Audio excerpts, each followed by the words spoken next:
कैसे हैं आप सब लोग। स्वागत है आपका दिव्या मैम की साइंस क्लास में। पार्ट 1 कक्षा 9 उसका दूसरा पार्ट पढ़ने के लिए तैयार हैं सभी लोग। कॉपी पेन ले लीजिए और अपनी अपनी बुक्स खोल लीजिए। आज हम पढ़ेंगे 1.3 पदार्थ की अवस्थाएं से। बच्चों, अपने आसपास के पदार्थों को ध्यान से देखें। ये कितने प्रकार के हैं। हम पाते हैं कि पदार्थ अपने 3 रूप में होते हैं, ठोस, द्रव और गैस। ये तो आपने 8वीं कक्षा में भी पढ़ा था ना, पदार्थ की 3 अवस्थाएं होती हैं। तो इसको आप अंडरलाइन करिए। पदार्थ की 3 अवस्थाएं होती हैं, ठोस, द्रव और गैस। ये अवस्थाएं उसके कणों की विभिन्न विशेषताओं के कारण होती हैं। इसका मतलब पदार्थ की ये तीनों अवस्थाएं क्यों होती हैं? क्योंकि उसके कण इन तीनों अवस्थाओं में अलग अलग तरीके से व्यवस्थित होते हैं। तो पहली अवस्था है ठोस अवस्था। क्रियाकलाप 1.9। निम्नलिखित वस्तुओं को एकत्रित करें। पेन, किताब, सुई और लकड़ी की छड़। इन वस्तुओं के चारों ओर पेंसिल घुमाकर इनके आकार का रेखाचित्र बनाएं। यानी कि ये सारी चीजें लेके हमको एक कागज पे रख के और उनकी आकृतियां बनानी है। क्या इन सभी का आकार निश्चित है, स्पष्ट सीमाएं हैं और आयतन स्थिर है? इन पर हथौड़ा मारने, खींचने या गिराने से क्या होता है? क्या इनका एक दूसरे में विसरण संभव है? बल लगाकर इनको संपीड़ित करने का प्रयास करें तो क्या इनका संपीड़न होता है? उपरोक्त सभी उदाहरण ठोस के हैं। यानी किताब है, पेंसिल है, पेन है, ये सभी क्या है? ठोस है। अब ये ठोस के गुण हैं, आप यहाँ से अंडरलाइन करिए। हम देख सकते हैं से नहीं, इन सभी का एक निश्चित आकार, स्पष्ट सीमाएं और स्थिर आयतन यानी नगण्य संपीड़िता होती है। संपीड़िता का मतलब ये होता है बच्चों, ठोस जो चीजें होती हैं उनको अगर हम दबा दें तो वो दबती नहीं है, उनका आकार निश्चित होता है, वो संपीड्य नहीं होती हैं। बाह्य बल लगाने पर भी ठोस अपने आकार को बनाए रखते हैं। यानी बाहर से अगर बल लगाएं तो भी ठोस क्या होते हैं, दबते नहीं है, उनका आकार निश्चित ही रहता है। बल लगाने पर ठोस टूट जरूर सकते हैं। जैसे कि चौक है, चौक एक ठोस है, तो अगर उस पर हम बल लगाएंगे तो क्या हो जाएगा, वो टूट जाएगा। लकड़ी है, लकड़ी पर बल लगाएंगे तो क्या हो जाएगी, टूट जाएगी। लेकिन इनका आकार नहीं बदलेगा, यानी ये दबेंगी नहीं, इसलिए ये दृढ़ होते हैं। ठोस क्या होते हैं, दृढ़ होते हैं। तो ये तीनों चारों लाइन अंडरलाइन कर लीजिए। अब है निम्नलिखित पर विचार कीजिए। रबर बैंड को क्या माना जाएगा? रबर बैंड क्या है, ठोस है क्या? इसको खींचकर हम इसका आकार भी बदल सकते हैं, तो क्या ये ठोस है? दूसरा क्वेश्चन है, विभिन्न प्रकार के बर्तनों में रखने पर चीनी और नमक उन बर्तनों का आकार ले लेते हैं, तो क्या ये ठोस है? दूसरा है सी पॉइंट, स्पंज क्या है? यह ठोस है लेकिन फिर भी इसका संपीड़न संभव है। भाई स्पंज अगर हम लें और उसको दबाएं वो तो दब जाता है। तो ये तीनों चीजें क्या ठोस हैं क्या? तो इसका उत्तर है हाँ, ये सभी भी ठोस हैं। क्यों? पहला कारण है बाह्य बल लगाए जाने। बाह्य मतलब बाहर से, बाहर से अगर हम बल लगाएं तो रबर बैंड का आकार बदलता है, लेकिन बल अगर हटा लें तो वापस वह अपने आकार में आ जाता है। और ज्यादा ही बल लगा ले तो रबर बैंड क्या हो जाएगा, टूट जाएगा।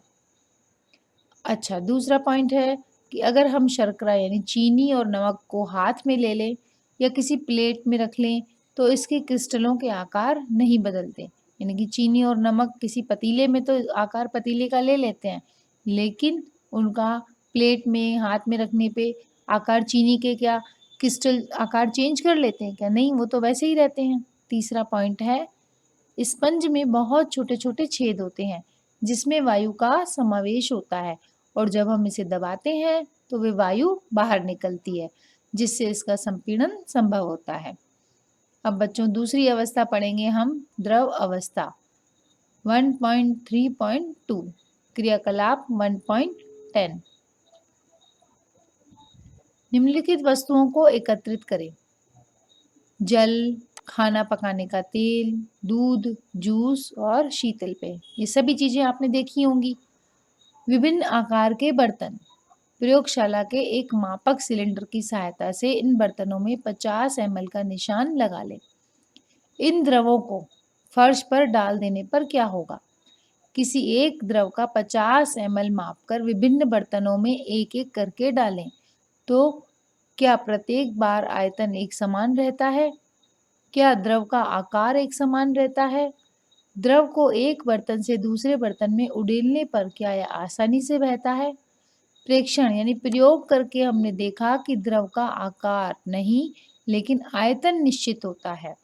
यानी कि द्रव का आकार तो बदलता है, जिस बर्तन में डालेंगे वैसे आकार का वो द्रव हो जाएगा। पानी देखा है आपने? पानी को गिलास में डाले तो गिलास की आकृति, मटके में डाले तो मटके जैसा आकार ले लेता है। लेकिन इनका आयतन निश्चित होता है, यानी कि पानी जितना है वो उतना ही रहता है। जिस बर्तन में इन्हें रखा जाए ये उसी का आकार ले लेते हैं। द्रवों में बहाव होता है। क्या होता है द्रवों में? बहाव। इसको अंडरलाइन कर लीजिए। द्रवों में बहाव होता है और इसका आकार बदलता है, इसलिए ये दृढ़ नहीं लेकिन तरल होते हैं। द्रव क्या होते हैं? तरल होते हैं बच्चों। अब क्रियाकलाप 1.4 और 1.5 के संदर्भ में हमने देखा कि ठोस और द्रव का विसरण द्रवों में संभव है। वातावरण की गैसें विसरित होकर जल में घुल जाती हैं। ये गैसें विशेषतः ऑक्सीजन, कार्बन डाइऑक्साइड जलीय जंतुओं और पौधों के लिए अनिवार्य होती हैं। तो इसमें क्या कह रहे हैं कि ठोस और द्रव का विसरण द्रवों में संभव है। सभी जीवधारी अपने जीवन निर्वाह के लिए श्वास लेते हैं। जलीय जंतु जल में घुली ऑक्सीजन के कारण श्वास लेते हैं। इस तरह से हम निष्कर्ष निकाल सकते हैं कि द्रव में ठोस, द्रव और गैस तीनों का विसरण संभव है। यानी द्रव पानी जैसी चीजें जो तरल चीजें होती हैं उसमें ठोस, द्रव और गैस ये तीनों घुल जाते हैं। ठोसों की अपेक्षा द्रवों में विसरण की दर अधिक होती है। यानी किसी ठोस चीज में कोई चीज कम घुलती है, लेकिन द्रवों में यानी पानी जैसी चीज में चीजें ज्यादा घुलती हैं। ऐसा इसलिए है क्योंकि द्रव अवस्था में पदार्थ के कण स्वतंत्र रूप से गति करते हैं। यानी द्रव अवस्था है पानी जैसी अवस्था होती है, उसमें कण क्या है? गति करते हैं। पानी एक जगह ठहरता थोड़ी है, अगर हम उसको बहाएं तो वो बह जाएगा। और ठोस की अपेक्षा द्रव के कणों में रिक्त स्थान भी अधिक होता है। यानी ठोस जो होते हैं उसमें जो कण होते हैं वो पास पास होते हैं, जबकि द्रव जो होते हैं उसमें जो कण होते हैं वो दूर दूर होते हैं। ठोस मतलब ठसाठस, उसमें कण कैसे होते हैं? ठसाठस, पास पास। अब तीसरी अवस्था है 1.3.3 यानी गैसीय अवस्था। बच्चों आपने कभी उस गुब्बारे वाले पर ध्यान दिया है जो गैस के एक सिलेंडर से बहुत सारे गुब्बारों में हवा भरता है? उससे पता लगाएं कि एक सिलेंडर से वो कितने गुब्बारे भरता है। उससे पूछिए कि सिलेंडर में कौन सी गैस है। क्रियाकलाप 1.11 100 ml की 3 सिरिंज लीजिए। उनके सिरे को रबड़ के कॉर्क से बंद कर दें, जैसा कि चित्र 1.4 में दिखाया गया है। सभी सिरिंजों के पिस्टन को हटा लें। बच्चों सिरिंज यानी कि जो सुई होती है इंजेक्शन डॉक्टर लगाते हैं। अब इसमें क्या करना है? पहली सिरिंज में हवा रहने दें, दूसरी में जल और तीसरी में चौक के टुकड़े भर दें। अब पिस्टन को वापस सिरिंज में लगाएं। सिरिंज के पिस्टन की गतिशीलता आसान करने के लिए उस पर थोड़ी वैसलीन लगा दें। अब पिस्टन को सिरिंज में डालकर संपीड़ित करने की कोशिश करें। बच्चों चित्र देखिए 1.4, इसमें पिस्टन मतलब ये इंजेक्शन का पिछला सिरा, और एक इंजेक्शन में गैस भरी है, एक में द्रव भरा है और एक में ठोस चौक के टुकड़े भरे। अब अपन तीनों को दबाएंगे तो क्या होगा? आपने क्या देखा? किस स्थिति में पिस्टन आसानी से अंदर चला गया? यानी अगर हम उस इंजेक्शन को दबाएं तो कौन सी वाली इंजेक्शन में आसानी से दब जाएगा? अपने प्रेक्षण से आपने क्या अनुमान लगाया? हमने देखा कि ठोस और द्रव की तुलना में गैस में संपीड़ता काफी अधिक होती है। संपीड़ता मतलब दबाना, यानी कि गैस की चीजों को दबाएं तो वो फटाफट दब जाती है और हमें दिखती तो है ही नहीं गैसें, तो हमें पता नहीं चलता। हमारे घरों में खाना बनाने में उपयोग की जाने वाली द्रवीकृत पेट्रोलियम गैस, इसको बच्चों अंडरलाइन करिए, ये क्वेश्चन आता है। एलपीजी का पूरा नाम बताइए। तो एलपीजी का पूरा नाम है द्रवीकृत पेट्रोलियम गैस, या अस्पतालों में दिए जाने वाले ऑक्सीजन सिलेंडर में संपीड़ित गैस होती है। आजकल वाहनों में ईंधन के रूप में संपीड़ित प्राकृतिक गैस यानी सीएनजी का उपयोग होता है।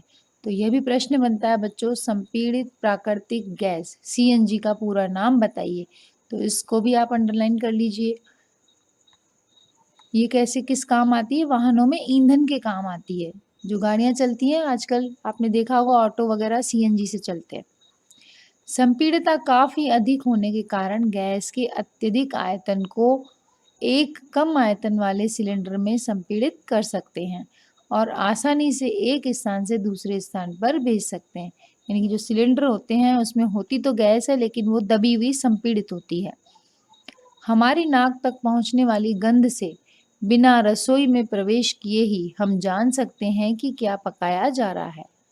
ये गंध हम तक कैसे पहुंचती है? खाने की गंध के कण वायु में मिल जाते हैं और रसोई से फैलकर हम तक पहुंच जाते हैं। यह गंध के कण और दूर भी जा सकते हैं। पके हुए गर्म खाने की महक हमारे पास तक कुछ ही क्षणों में पहुंच जाती है। इसकी तुलना ठोस और द्रव के विसरण से करें। यानी कि जो गैस है इसके कण जल्दी विसरित होते हैं, तभी तो जो रसोई में खाना बनता है उसकी खुशबू हमें बाहर तक आ जाती है।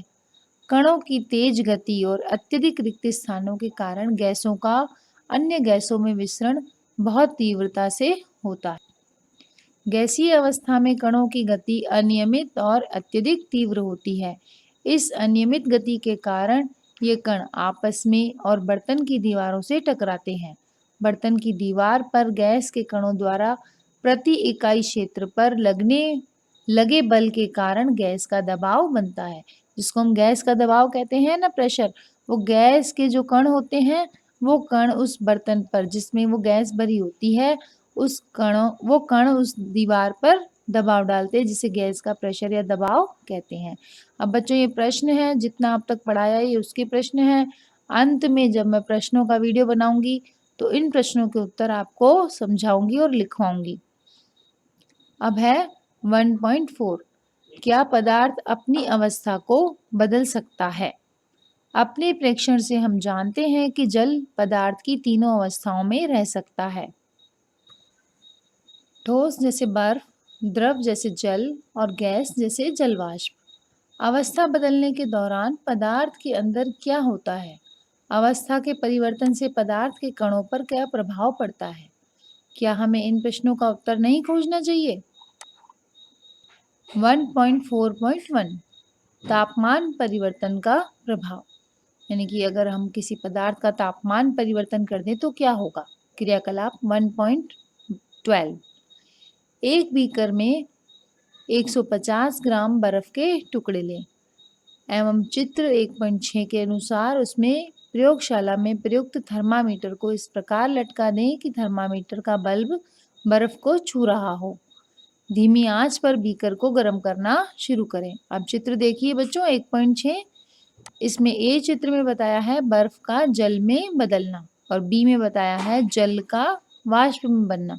यानी किसी भी बर्फ को अगर हम गर्म करेंगे तो पहले उसका पानी बनेगा, पानी बनने के बाद वह फिर वाष्प यानी भाप बन जाएगा। जब बर्फ पिघलने लगे तो तापमान नोट कर लें। जब संपूर्ण बर्फ जल में परिवर्तित हो जाए तो पुनः तापमान नोट करें। ठोस से द्रव अवस्था में होने वाले परिवर्तन में प्रेक्षण को नोट करें। अब बीकर में एक कांच की छड़ डालें और हिलाते हुए गर्म करें जब तक जल उबलने लगे। थर्मामीटर की माप पर बराबर नजर रखे रहें जब तक कि अधिकतर जल वाष्प न बन जाए, यानी कि जब तक वो पूरा पानी भाप बन के उड़ न जाए। जल के द्रव अवस्था से गैस अवस्था में परिवर्तन के प्रेक्षण को नोट करें।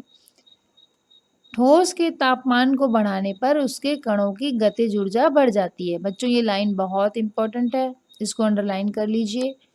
इसका प्रश्न बनता है कि तापमान बढ़ाने पर पदार्थ के कणों में क्या परिवर्तन होता है? तो इसका उत्तर है तापमान बढ़ाने पर ठोस के तापमान को बढ़ाने पर उसके कणों की गतिज ऊर्जा बढ़ जाती है। गतिज ऊर्जा में वृद्धि होने के कारण कण अधिक तेजी से कंपन करने लगते हैं। ऊष्मा के द्वारा प्रदत्त की गई ऊर्जा, ऊष्मा यानी ताप, जब उसको हम गर्म करेंगे तो उसमें ऊर्जा जाएगी, तो ऊर्जा जाने के कारण उसके कणों के बीच के आकर्षण बल को भी वह पार कर लेती है। यानी कण जो होते हैं आपस में आकर्षण बल से जुड़े रहते हैं। जब हम उसे गर्म करते हैं तो वो बंध क्या हो जाते हैं, टूट जाते हैं। इस कारण कण अपने नियत स्थान को छोड़कर अधिक स्वतंत्र होकर गति करने लगते हैं। एक अवस्था ऐसी आती है जब ठोस पिघलकर द्रव में परिवर्तित हो जाता है। और वैसे भी बच्चों, अगर हम मान लीजिए कहीं खड़े हैं और वहां पर हमारे पैरों के नीचे बहुत गर्म कोई चीज या सड़क ही मान लो गर्म होती है और हम पैर नंगे खड़े, तो हम अपना क्या करते हैं, गतिज ऊर्जा बढ़ा देते हैं, हम अपना स्थान परिवर्तन कर लेते हैं। ठीक उसी प्रकार जब पदार्थ को तापमान देते हैं तो उसके कण भी गति करने लगते हैं और वो अपना स्थान बदल देते हैं। जिस न्यूनतम तापमान पर ठोस पिघलकर द्रव बनता है वह इसका गलनांक कहलाता है। यह फिर से इम्पोर्टेंट लाइन है, यहाँ से अंडरलाइन करिए। जिस न्यूनतम तापमान पर ठोस पिघलकर द्रव बन जाता है वह इसका गलनांक कहलाता है। अभी बॉक्स में है, किसी ठोस का गलनांक उसके कणों के बीच के आकर्षण बल के सामर्थ्य को दर्शाता है। इसका मतलब ये है कि हर ठोस का गलनांक बच्चों अलग अलग होता है। क्यों? क्योंकि जो उसके कण हैं ये उनकी बॉन्डिंग पर, यानी वो कितनी आपस में सामर्थ्य से जुड़े हैं उस पर निर्भर करता है। अगर किसी ठोस के कण ज़्यादा सामर्थ्य से जुड़े हैं तो उसका गलनांक बहुत अधिक होगा। मान लीजिए लकड़ी है, लकड़ी को हम गर्म करें तो क्या वो पिघल जाएगी? नहीं, क्योंकि उसके कणों के मध्य बहुत ज़्यादा आकर्षण है। जबकि बर्फ है, उसको हम गर्म करें तो वो तुरंत पिघल जाएगी। इसका मतलब जल के अणुओं के बीच जो आकर्षण बल है वो बहुत कम है। तो बर्फ का गलनांक है 273.15 केल्विन। बच्चों, इसको आप अंडरलाइन कर लीजिए, ये बर्फ का गलनांक है। गलने की प्रक्रिया यानी ठोस से द्रव अवस्था में परिवर्तन को संगलन कहते हैं। किसी ठोस के गलने की प्रक्रिया में तापमान समान रहता है, ऐसे में ऊष्मीय ऊर्जा कहाँ जाती है? यानी कि बच्चों, जब तक हम किसी ठोस को गर्म करते हैं तो उसका तापमान वही रहता है, तो जबकि हम गर्म तो कर ही रहे हैं, तो वो ऊष्मीय ऊर्जा कहाँ जाती है? गलने के प्रयोग की प्रक्रिया के दौरान आपने ध्यान दिया होगा कि गलनांक पर पहुंचने के बाद जब तक संपूर्ण बर्फ पिघल नहीं जाती तापमान नहीं बदलता। यानी कि जब तक पूरी बर्फ का पानी नहीं बनता तब तक उसका तापमान कैसा रहता है, वैसा ही रहता है। बीकर को ऊष्मा प्रदान करने के बावजूद भी ऐसा ही होता है। कणों के पारस्परिक आकर्षण बल को वशीभूत करके पदार्थ की अवस्था को बदलने में इस ऊष्मा का उपयोग होता है। चूंकि तापमान में बिना किसी तरह की वृद्धि दर्शाए इस ऊष्मीय ऊर्जा को बर्फ अवशोषित कर लेती है, यह माना जाता है कि यह बीकर में ली गई सामग्री में छुपी रहती है, जिसे गुप्त ऊष्मा कहते हैं। अब इसको अंडरलाइन करिए कि गुप्त ऊष्मा किसे कहते हैं? गुप्त ऊष्मा यानी कि एक छुपी हुई ऊष्मा। वायुमंडलीय दाब पर 1 किलोग्राम ठोस को उसके गलनांक पर द्रव में बदलने के लिए जितनी ऊष्मीय ऊर्जा की आवश्यकता होती है वह उसे संलग्न की प्रसुप्त ऊष्मा कहते हैं। अर्थात 0 डिग्री 273 केल्विन, यानी अगर डिग्री में 0 है तो केल्विन में वो 273 होगा। पर जल के कणों की ऊर्जा उसी तापमान पर बर्फ के कणों की ऊर्जा से अधिक होती है। जब हम जल में ऊष्मीय ऊर्जा देते हैं तो कण अधिक तेजी से गति करते हैं। यह एक निश्चित तापमान पर पहुंचकर कणों में इतनी ऊर्जा आ जाती है कि वे परस्पर आकर्षण बल को तोड़कर स्वतंत्र हो जाते हैं। इस तापमान पर द्रव गैस में बदलना शुरू हो जाती है। वायुमंडलीय दाब पर वह तापमान जिस पर द्रव उबलने लगता है उसको इसका क्वथनांक कहते हैं। बच्चों, इसको भी अंडरलाइन करिए, ये क्वथनांक की परिभाषा है। तो क्वथनांक की परिभाषा क्या हुई? वायुमंडलीय दाब पर वह तापमान जिस पर द्रव उबलने लगता है, यानी कोई भी द्रव अगर हम दूध जैसे गर्म करें, पानी गर्म करें, तो जिस तापमान पर वो उबलेगा वह तापमान उसका क्या कहलाएगा? क्वथनांक। और जिस तापमान पर कोई वस्तु गलती है वो गलनांक, और जिस तापमान पर कोई वस्तु उबलती है वो क्वथनांक कहलाता है। अब क्वथनांक बच्चों एक समिष्ट गुण है। द्रव के सभी कणों को इतनी ऊर्जा मिल जाती है कि वाष्प में वे बदल जाते हैं। अब क्वथनांक भी सबका बच्चों अलग अलग होता है। जल के लिए यह तापमान 373 केल्विन यानी 100 डिग्री बराबर 273 प्लस 100 बराबर 373 केल्विन होता है। कौन सा तापमान? द्रव के लिए क्वथनांक। क्या आप वाष्पीकरण की गुप्त ऊष्मा को परिभाषित कर सकते हैं? इसे उसी तरह परिभाषित कीजिए जैसे हमें संगलन की प्रसुप्त ऊष्मा को परिभाषित किया है। यानी कि जैसे हमने गलन की ऊष्मा को परिभाषित किया है उसी तरह से बच्चों हमें वाष्पीकरण की ऊष्मा को परिभाषित करना है। यानी कि वही हो जाएगा 373 केल्विन तापमान पर भाप अर्थात वाष्प के कणों में उसी तापमान पर पानी के कणों की अपेक्षा अधिक ऊर्जा होती है। ऐसा इसलिए है क्योंकि भाप के कणों ने वाष्पीकरण की गुप्त ऊष्मा के रूप में अतिरिक्त ऊष्मा अवशोषित कर ली है। यानी पानी है उसमें जितनी ऊष्मा है, जितनी गर्मी, हमने पानी को गर्म किया, पानी को बहुत ज़्यादा गर्म किया तब जाके उसकी भाप बनी, तो पानी को भाप बनाने के लिए अतिरिक्त ऊष्मा दी। अब वो अतिरिक्त ऊष्मा, ताप, गर्मी वही तो भाप के पास है, तो भाप में इसलिए ज़्यादा ऊष्मा होती है।